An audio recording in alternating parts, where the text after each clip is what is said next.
In continuing with Romans 1, verse 18, it says, "For the wrath of God is revealed from heaven against all ungodliness and unrighteousness of men who suppress the truth in unrighteousness."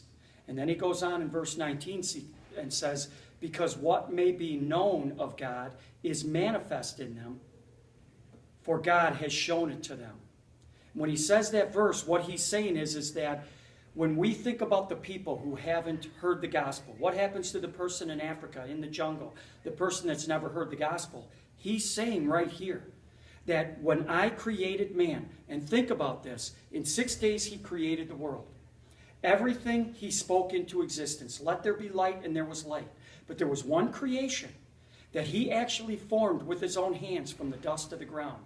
He breathed into man's nostrils the breath of life, his own life and his own spirit, to give us life on this earth. And he's saying here, he says, what may be known of God is manifest in us, for God has shown it to us.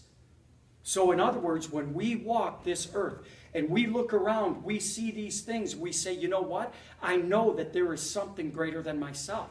And the reason I know that is because God has put his signature upon my life. When he breathed into my nostrils the breath of life and I became a living being, he said, I have put my signature inside you so that every human being knows that there is something greater than themselves. Something has created this world.